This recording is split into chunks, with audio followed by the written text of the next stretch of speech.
Tim pembela Prabowo Gibran mengajukan permohonan sebagai pihak terkait dalam gugatan perselisihan hasil pemilihan umum atau PHPU ke Mahkamah Konstitusi. Terlihat pendaftaran yang dilakukan pada Senin 25 Maret 2024 malam itu dipimpin langsung oleh Yusril Iza Mahendra, Wakil Dewan Pengarah TKN Prabowo Gibran. Ia datang ke MK bersama sederet pengacara profesional termasuk Hotman Paris dan Otto Hasibuan. Dikutip dari Tribun News, Yusril mengatakan pihaknya meminta untuk menjadi pihak terkait perkara yang dilaporkan Anies Baswedan Muhaimin Iskandar dan Ganjar Pranowo Mahfud MD. Tim pembela paslon nomor urut 02 itu juga telah menyerahkan berkas yang diminta oleh Mahkamah Konstitusi. Lebih lanjut, Otto Hasibuan selaku Wakil Ketua Tim Pembela Prabowo Gibran menyebut bahwa permohonan sengketa Pilpres yang diajukan paslon 01 dan 03 itu cacat formil. Pasalnya, paslon 01 dan 03 mengajukan dalil-dalil dugaan kecurangan selama proses pemilu. Otto menjelaskan hal yang terkait pemilu merupakan kewenangan Bawaslu atau Badan Pengawas Pemilu, bukan ranah MK. Ia juga menerangkan pengajuan PHPU ke MK seharusnya berkenaan dengan proses penghitungan perolehan suara oleh Komisi Pemilihan Umum. Hal itu pun diatur dalam pasal 476 Undang-Undang Pemilu dan telah diadopsi di dalam peraturan Mahkamah Konstitusi tahun 2023. Diketahui kubu 01 dan 03 mendalilkan dugaan kecurangan dan pelanggaran seperti politisasi bantuan sosial. Untuk itu, Otto menyebut pihaknya bisa memberi bukti untuk mematahkan tudingan tersebut. Fahri, saya hanya untuk memperkuat aja apa yang dikatakan oleh Pak Yusril tadi, bahwa Pak Yusril mengatakan dia beroptimis bahwa kita bisa menghancurkan semua serangan-serangan daripada pihak 1 dan 03 di dalam permohonannya, dan serangan yang lain ya, dalam permohonannya.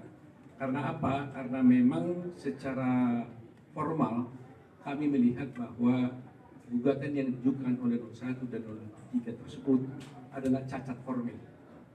Cacat formil, cacat prosedural, sehingga karena tidak memenuhi secara formil maka kami melihat bahwa berpotensi besar bahwa permohonan itu tidak akan dapat diterima. Itu yang paling mendasar. Kenapa? Alasan kami karena bahwa sengketa yang disampaikan sekarang ini sesungguhnya adalah dalil-dalilnya itu mengenai soal proses pelanggaran-pelanggaran di dalam pemilu.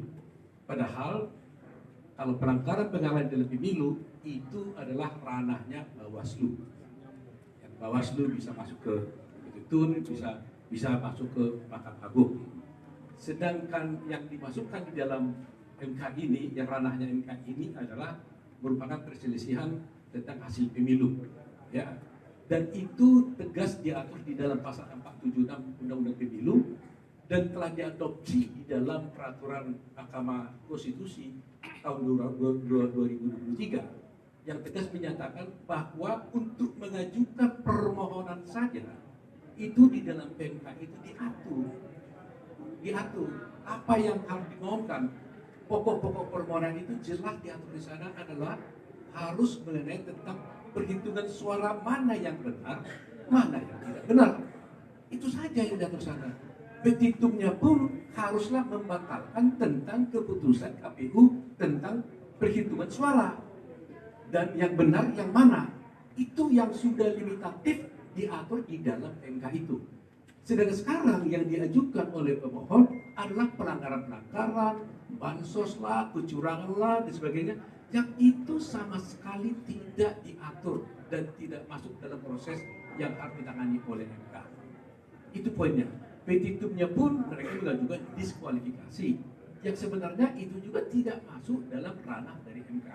Sehingga kalau persoalan bukti mungkin kami yakin betul dari segi bukti pun yang dikatakan dipersoalkan tentang Gibran, dikatakan bahwa tidak memenuhi syarat untuk dicalonkan menjadi wakil presiden, itu juga saya kira sudah gampang dipatahkan, karena bagaimanapun Gibran masuk menjadi calon presiden itu jelas adalah telah diputuskan dalam putusan MK yang sudah final and binding.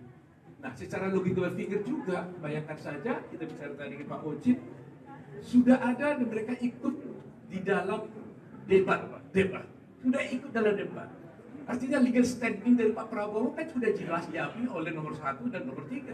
Kalau tidak legal standingnya tidak jelas, bagaimana dia ikut dalam satu debat? Nah, itulah mungkin yang saya sampaikan. Hal-hal banyak lagi yang bisa disampaikan oleh teman-teman yang lain, tapi itulah poin yang paling penting. Kami yakin permohonan itu tidak akan diterima karena cacat formil dan tidak berdasar. Terima kasih, teman-teman. Download Tribun X sekarang, menghadirkan lokal menjadi Indonesia.